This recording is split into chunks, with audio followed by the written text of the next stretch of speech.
हाँ तो भाई बहुत दिन से वीडियो नहीं डाला, उसके लिए सॉरी, लेकिन रीज़न भी वैसा ही है। हम लोगों ने हाल ही में 1000 सब्सक्राइबर का जो टास्क था वो पूरा कर लिया, हमारा चैनल मोनेटाइजेशन को चला गया। उसके लिए आप सभी सब्सक्राइबर्स को दिल से शुक्रिया। तो थैंक यू वेरी मच। और आज का जो एपिसोड है वो होने वाला है स्पेशल, यानी हमने हमारे चैनल की शुरुआत जिस टाइप से की थी, जिस पैटर्न से की थी, यानी कि Easter egg fun fact trivia से, तो आज का एपिसोड भी होगा उसी के ऊपर। आज हम जानने वाले हैं एक ऐसी फिल्म का ईस्टर एग ट्रिविया और फन फैक्ट जिसके बारे में मुझे बहुत से लोगों ने डीएम करके बताया था। तो आज हम बात करने वाले हैं गब्बर सिंह के हॉरर वर्जन की, यानी कि जहां हमारी माएँ कहा करती थी कि सो जा वरना गब्बर सिंह आ जाएगा, वही आज की माएँ सो जा वरना हस्तर आ जाएगा ये कहकर बच्चों को डराती है। तो बिल्कुल सही सोचा आपने। आज हम बात करने वाले हैं इंडिया की one of the greatest horror movie और one of the greatest periodic movie के बारे में, यानी कि तुम्बाड़ के बारे में। तो हम जानेंगे इसकी कमाई के बारे में, क्यों और कितने दिन लगे इस फिल्म को बनाने में, कौन था इस फिल्म के लिए पहली चॉइस, और ये फिल्म एक्चुअल कौन से लैंग्वेज में बनने वाली थी। तो बिना हस्तर को बुलाए चलिए शुरू करते हैं आज का एपिसोड। Role sound action.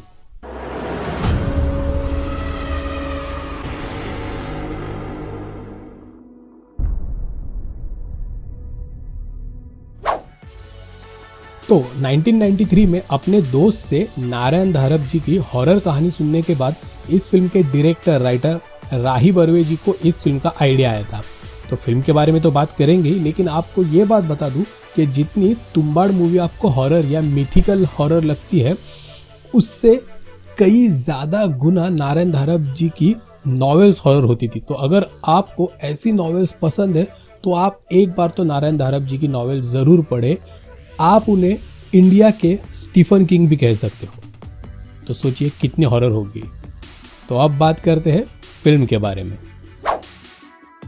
तो फिल्म के डायरेक्टर राही बर्वे ये फिल्म पूरी की पूरी मराठी लैंग्वेज में बनाना चाहते थे, लेकिन किसी भी मामले में कॉम्प्रोमाइज़ किए बिना।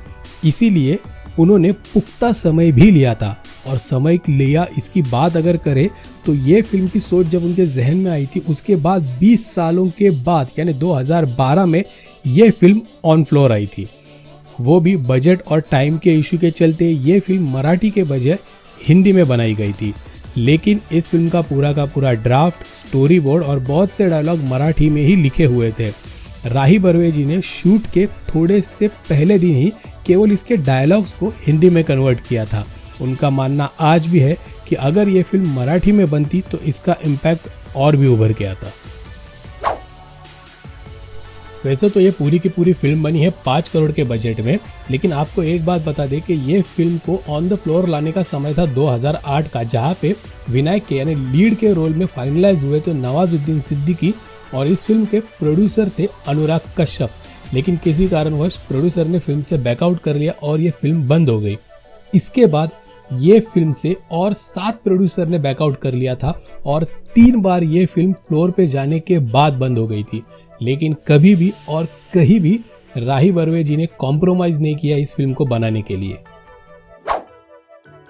तो जैसा मैंने कहा था कि राही बर्वे बिना किसी कॉम्प्रोमाइज के इस फिल्म को बनाना चाहते थे, इसीलिए वो एक ऐसे प्रोड्यूसर को ढूंढ रहे थे जो लंबे समय तक फिल्म में इन्वेस्टमेंट करने के बाद वेट करे।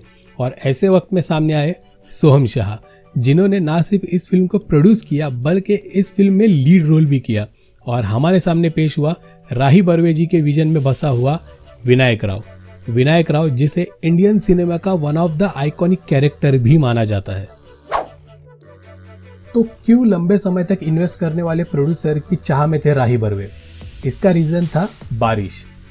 बिल्कुल बारिश, क्योंकि पूरी की पूरी फिल्म बारिश और हेवी रेन में शूट होनी थी और इसके लिए आर्टिफिशियल एटमॉस्फेयर नहीं क्रिएट करना चाहते थे राही बर्वे, क्योंकि उनका मानना ये था कि बारिश के सीजन में जो लाइट्स होती है या जो एटमॉस्फेयर होता है वो कितना भी आर्टिफिशियल क्रिएट कर लो थोड़ा नकली ही लगता है। इसलिए फिल्म में जितने भी बारिश या मानसून सीजन के सीन हैं वो सारे के सारे मानसून में ही शूट किए गए हैं और इसके लिए मानसून के पूरे 6 सीजन लग गए, यानी कि 6 साल।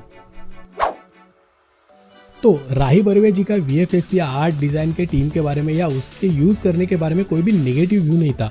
उनका मानना ये था कि वीएफएक्स और आर्ट डिपार्टमेंट का यूज केवल सीन को उभारने के लिए करना चाहिए, न कि पूरा का पूरा सीन बनाने में। इसलिए उन्होंने फिल्म के बहुत से सीन रियल लोकेशन पे शूट किए थे। यानी जो हमें सरकार का वाड़ा दिखाई देता है वो पुणे के सासवड़ के यहाँ पे स्थित पुरंदरवाड़ा है, और कई जगह पे हमें सातारा के बहुत से लोकेशंस दिखाई दिए जाते हैं। और जो नदी का सीन है वो मुथा नदी के किनारे शूट किया गया है। और राही बर्वे जी ने जो भी लोकेशंस चुने वो ऐसे चुने थे जहाँ पे टेक्नोलॉजी या लोगों ने पिछले 100 सालों में कदम तक नहीं रखा था। और हाँ, बचे हुए जो इम्पॉसिबल लोकेशंस थे उन्हें रिक्रिएट किया गया था मुंबई में, इंक्लूडिंग हस्तर्स वोम्ब। हस्तर के वोम्ब को आर्ट डिपार्टमेंट ने 7000 स्क्वायर फीट के एरिया में पीयू फॉर्म से क्रिएट किया था। भले ही फिल्म का बजट कम हो या फिर राही जी फिल्म में वीएफएक्स का इस्तेमाल कम करने में विश्वास रखते हो, लेकिन 5 करोड़ के बजट पे इस फिल्म का जो टोन है, जो वीएफएक्स था, वो आज भी 100 करोड़ से ज़्यादा बजट वाली फिल्मों से कई ज़्यादा ऊपर का था। और शायद इसी वजह से ये फिल्म इतनी इम्पैक्टफुल बन पाई थी कि वेनिस फिल्म फेस्टिवल में इंटरनेशनल फिल्म क्रिटिक वीक को ओपनिंग करने वाली ये पहली इंडियन हॉरर फिल्म बनी थी। तो शायद ही आपको ये बात पता होगी कि जितनी फिल्म हम देख चुके हैं उससे दुगनी फिल्म इन्होंने बनाई थी। यानी कि ये फिल्म पूरे के पूरे 200 मिनट की बनाई थी, जो कॉम्पैक्ट एडिटिंग के बाद 100 मिनट तक सीमित की गई, जिसमें हमें इस फिल्म के 3 फेज दिखाई देने थे जो पुरातन काल से लेके आज के समय तक दिखाई देने वाले थे।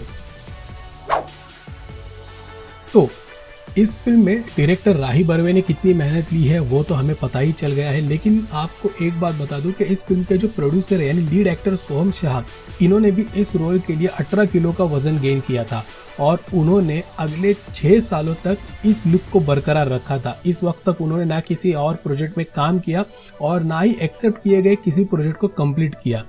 तो वही फिल्म में विनायक के बेटे बने मोहम्मद समद, इन्होंने भी इस फिल्म में 2 रोल प्ले किए हैं। एक तो विनायक के बेटे यानी पांडुरंग का और दूसरे विनायक की दादी का। इसी के साथ एक और बंदे ने भी इस फिल्म में ड्यूअल रोल प्ले किया है, वो है मल्हार प्रवीण। तो विनायक के बचपन का रोल करने वाले धुंडीराज प्रभाकर और विनायक के बेटे का रोल करने वाले मोहम्मद समद, जब तक इस फिल्म की फिल्मिंग पूरी हो जाती तब तक वो 12 से 18 साल के हो चुके थे और इसी वजह से फिल्मिंग के दौरान उनकी आवाज़ बार बार चेंज हो रही थी। इसीलिए फिल्म खत्म होने के बाद मल्हार प्रवीण ने इन दोनों के लिए डबिंग किया है। लेकिन अगर आप ये फिल्म देखोगे तो आपको ये पता ही नहीं चलेगा कि इन दोनों को एक ही बंदे ने आवाज़ दी है।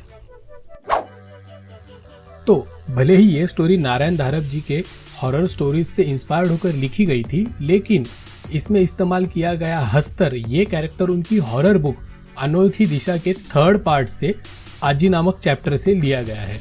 और भारत या फिर दुनिया में कहीं पे भी हिंदू माइथोलॉजी के ऊपर कोई भी फिल्म बनी होगी तो उनमें से ये पहली बार डीमन गॉड का जिक्र की गई फिल्म है, यानी कि असुर भगवान के बारे में जिक्र की गई ये दुनिया की पहली फिल्म है। वैसे तो तुम्बाड नाम का एक असल गांव महाराष्ट्र जिले में है, लेकिन उसका किसी भी लोक कथा में जिक्र नहीं हुआ है और इस फिल्म का जो टाइटल है वो तुम्बाड गांव से नहीं बल्कि श्रीपाद नारायण पेंडसे जी की नॉवेल तुम्बाडचे खोत, इससे लिया गया है।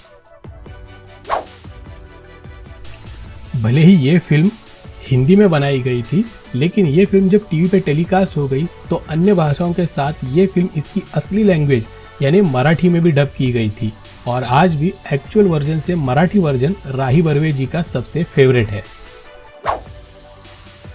इस फिल्म को हम पैशन और डेडिकेशन का एक ग्रेट एग्जाम्पल कह सकते हैं, क्योंकि ये फिल्म जब राही जी के जहन में आई तब उनकी उम्र थी केवल 13 या 14 साल। इस फिल्म का पहला ड्राफ्ट जब उन्होंने बनाया तब वो 18 साल के हो चुके थे और 21 या 22 साल के होते होते उन्होंने इस फिल्म का 700 पेजेस का पूरा डिटेल स्टोरी बोर्ड बना दिया था।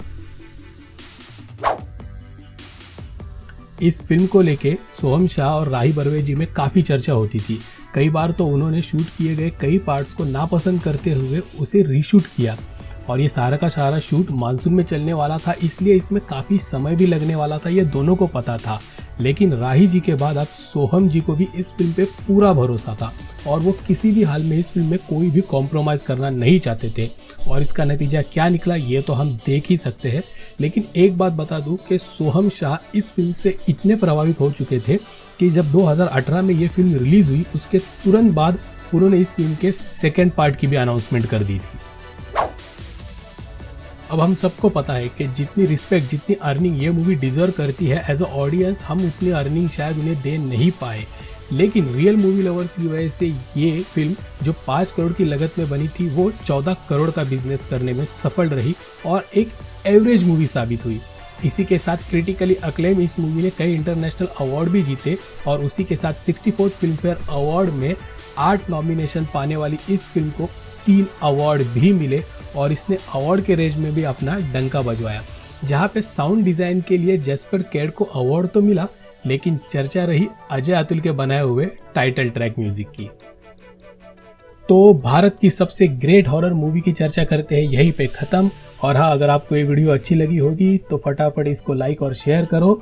आपको तुम्बाड़ की कौन सी बात अच्छी लगी ये हमें कमेंट करके जरूर बताएं। और हाँ, हमारे चैनल को सपोर्ट करने के लिए और 1K तक पहुंचाने के लिए तहे दिल से शुक्रिया। लेकिन 1K के माइलस्टोन को तो हमने पार कर लिया है, हमारा अगला माइलस्टोन है 100K। तो भाई जो लोग ये वीडियो देख रहे हो जिन्होंने अब तक सब्सक्राइब नहीं किया है तो hit that red subscribe button and make it grey because you all know I hate red colour. और हाँ, एक बात बता दूं, हस्तर को रेड कलर बहुत पसंद है, तो hit that red subscribe button and make it grey ताकि हस्तर ना आए। तो फिल्मी राजा से I am Rohan Raja signing out. Tata, bye bye, see you, सायोनारा, पुनः भेटू, हस्तला विस्ता बेबी।